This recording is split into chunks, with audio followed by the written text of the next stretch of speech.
ఇప్పుడు డెక్కన్ సిమెంట్స్ కి సంబంధించిన రోహిన్ రెడ్డి కూడా మీటింగ్ ఎగ్జాక్ట్లీ డెక్కన్ సిమెంట్స్ అనే సంస్థలో ఇప్పుడు నేను చెప్తా అండి. ఇప్పుడు మీరు అడిగినగా exactly the correct point I tell you. ఇది సీఎంఓ నుంచి వచ్చిన ఇది సీఎంఓ. మీరు please come here I tell you. ఎందుకనంటే సీఎంఓ నుంచి ఎవరు ఇప్పుడన్నా మీరు చెప్పిన పేరేంటిది? రోహిన్ రెడ్డి. ఆయన ఎవరు? సీఎం కి ముఖ్యమంత్రి దగ్గరగా ఉంటారు. అంతేనా? పక్కన ఉంటాడా? ఆయన వచ్చి సుమంత్ ని ఏంటిది మ్యాటర్ అని అడిగాడు డెక్కన్ సిమెంట్స్ గురించి. అడిగితే రోహిన్ రెడ్డి ఆఫీస్ లా సుమంత్ రోహిన్ రెడ్డి కలిసి కూర్చొని మాట్లాడి డెక్కన్ సిమెంట్స్ వాళ్ళతో మాట్లాడినరు. దాన్ని బెదిరించుడు అన్నారు. సరే బెదిరించుడు అంటే ఎక్స్టార్షన్ అంటే పిస్తల్ పెడితే దాంట్లో రోహిన్ రెడ్డి ఉండాలి, అప్పుడు సీఎం రేవంత్ రెడ్డి కూడా ఉండాలి. కొండా సురేఖ మీద కోపం ఉంటే ఆమె మంత్రి పదవి నుంచి తీసేయచ్చు, ఆమెను ఇబ్బంది పెట్టచ్చు. కానీ సుమంత్ ని ఎందుకు వాళ్ళు కార్నర్ చేస్తారు? ఇదే అండి నేను అదే చెప్తున్నా. ఎటు చేసి ఎక్స్టార్షన్ కేసు కింద తీసుకొచ్చి మా నాన్నని ఆర్మ్స్ యాక్ట్ లకి ఇరికిద్దామని చూస్తున్నారు అనేది నా అభియోగం. నేను అనుకుంటున్నా మేబీ బికాజ్ నేను చిన్నప్పటి నుంచి కేసులు చూసి పెరిగిన దాన్ని. నాకు కేసులు ఎట్లా పెడతారో నాకు తెలుసు.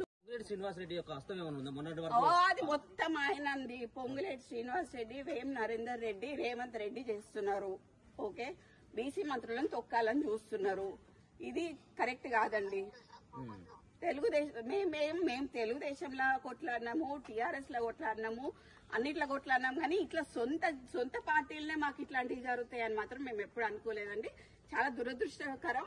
అండ్ దీంట్లో నేను మాత్రం ముఖ్యంగా చెప్తున్నా యాజ్ అ డాటర్ గా మా నాన్న దీంట్లో మా నాన్నని గాని మా అమ్మని గాని మా ఇప్పుడు సుమంత్ అనే అతన్ని గాని అతన్ని మా ఫ్యామిలీ మెంబర్ వాడికి గాని ఏమైనా హాని జరిగితే మాత్రం తీవ్ర పరిణామాలు ఎదుర్కోవాల్సి వస్తుంది గవర్నమెంట్.